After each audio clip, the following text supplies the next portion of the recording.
Maintenant devenu une habitude pour les gens de participer à cette 9e édition déjà du défi vélo 300 km pour la vie.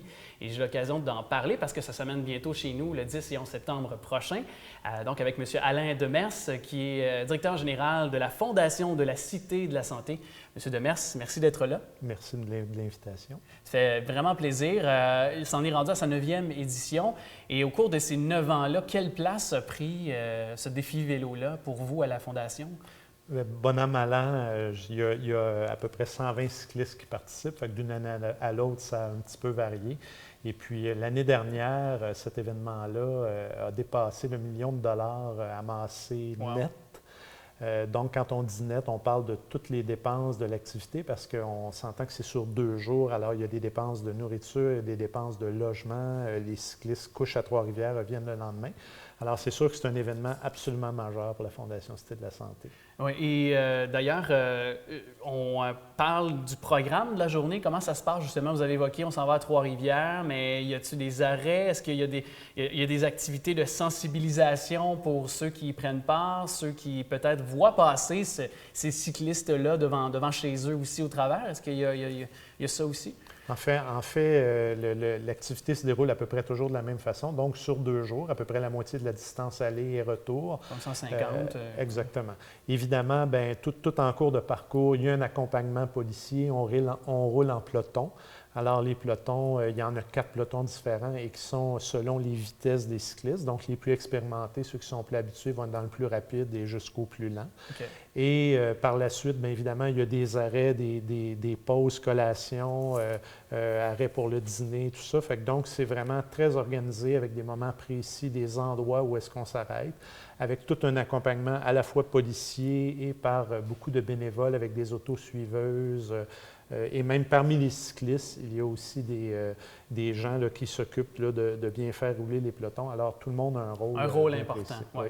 Et est-ce que la destination de Trois-Rivières, est-ce qu'à un moment donné, on voulait penser faire le défi 600 km ou le défi peut-être devant la...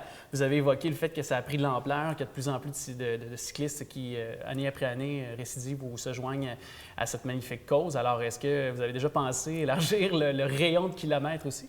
Oui, à chaque année, en fait, on réfléchit toujours, on fait toujours un post-mortem. Il y a des gens, la fondatrice Linda Bouchard aussi, avec le docteur Patrice Lamoureux, mais Linda Bouchard est encore là depuis le début, donc c'est elle qui est vraiment, qui préside le comité.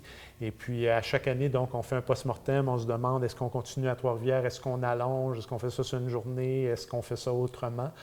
Puis pour toutes sortes de raisons, on a toujours décidé de maintenir à la fois la destination, la distance, donc inévitablement, et aussi le format. Fait qu'on fait des petits ajustements, mais en gros, là, ça ressemble d'une année à l'autre, puis c'est un succès, fait qu'on ne change pas une formule gagnante. Bien, c'est ce qu'on dit en effet. Et d'ailleurs, les fonds, parce que vous avez évoqué le chiffre de $1 million, oui.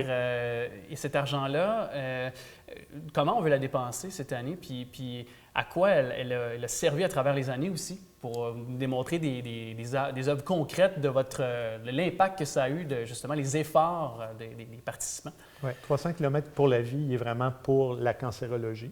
Alors, à ce niveau-là, la Fondation, elle supporte de différentes façons la cancérologie à la Cité de la Santé et dans tout le CISSS de Laval. Il y a eu l'investissement le plus majeur qu'il y a eu à travers ça, c'est un appareil pour le traitement du cancer là, de plus de 400 000 $. Mais on travaille en ce moment un programme sur les saines habitudes de vie là, qui va prendre forme bientôt. Okay. Et puis, ça va vraiment être à ce moment-là plus encore directement relié là, aux patients atteints de cancer. Okay. Objectif cette année? Avez-vous un cap toujours que vous avez en tête, mais que vous ne dévoilez pas? Ou que... Oui, bien, en vrai dire, l'objectif est toujours autour de 180 000, 160 180 000 $. Alors, l'année passée, on a amassé 168 000 puis je vous dirais que les chiffres à date, ce qu'ils nous montrent, parce qu'on est tout près de l'événement, ça s'en va vers le même montant. Est-ce que vous avez déjà le nombre de gens qui se sont inscrits? Puis, absolument. Fait qu'il y a déjà au moins une ligne baromètre pour indiquer la valeur de l'argent. Et les gens peuvent parrainer, oui. peuvent s'impliquer, et les gens qui nous écoutent présentement peuvent apporter leur rapport là. Tout Tout à fait. C'est sûr que les cyclistes se sont inscrits depuis longtemps. Il y a toute une préparation autour de ça. Il y a apprendre à rouler en peloton pour ceux qui ne l'ont jamais fait. Donc, il y a quand même beaucoup de préparation. Puis deuxièmement, ils doivent ramasser un minimum de 1 000 $ chacun. Fait que c'est sûr qu'à cette étape-ci, s'inscrire, il serait trop tard. Par contre, c'est sûr que les gens peuvent encourager, aller sur le site Internet de la Fondation directement ou 300 km pour la vie, c'est très facile à trouver. Ouais. Et puis, évidemment, là, ils pourront en savoir un peu plus sur l'événement s'ils veulent savoir. Bruni Surin, entre autres, qui est notre porte-parole cette année encore. C'était d'ailleurs ma prochaine question, là, justement. Il doit être tout un bon motivateur pour les gens qui veulent pédaler. Là. Tout à fait. Ça doit être tout un ambassadeur pour vous. Tout à fait. Bruni, en plus d'être un grand athlète, c'est aussi un type absolument extraordinaire. Là. Il est vraiment très agréable. Alors donc, il participe et puis les gens adorent ça, aiment ça le côtoyer. Fait que cette année, il est là encore.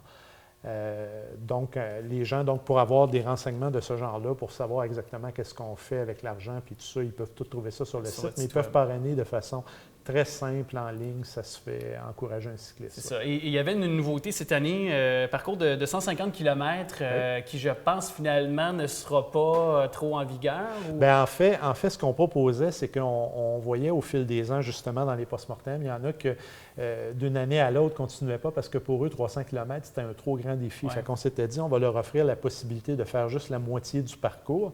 Puis finalement, il faut croire qu'il y a beaucoup d'irréductibles parce que c'est tous des gens inscrits aux 300 km entiers qu'on a cette année encore. OK. Donc, mais quand même, est-ce que c'est un volet que peut-être vous voudriez revoir quand même, pas la pertinence, mais plutôt de les mettre encore, peut-être de faire plus de publicité sur cette nouveauté-là? Ou... Absolument, parce que pour nous, dans le fond, ça fait plus de participants potentiels. Oui, puis deuxièmement, il n'y a jamais trop de sous qu'on amasse. Là.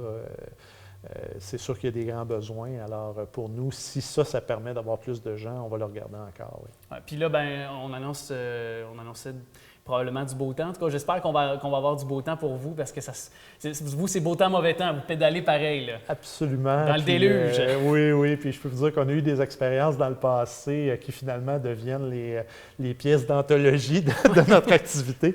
Mais c'est sûr et certain qu'on a eu des moments où ça a roulé à la grande pluie, puis avec du vent, tout ça. Mais cette année, on pense qu'il va faire beau. Oui, on va le souhaiter pour mettre un chapelet sur la corde à linge. Puis de toute façon, j'imagine que la valorisation, c'est quand déjà on pédale pour une bonne cause, mais quand il fait mauvais aussi, en plus qu'il y a un déluge, puis on dirait que ça ajoute encore plus à la satisfaction personnelle d'avoir réussi à faire ce 300 km-là, j'imagine. Absolument.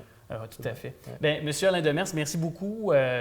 Puis vraiment, on vous souhaite une très belle édition pour la 9e édition du défi vélo 300 km pour la vie, le 10 et 11 septembre prochain. Et tous les détails donc, sont inscrits au bas de l'écran. Merci beaucoup à vous. Encore. Merci beaucoup.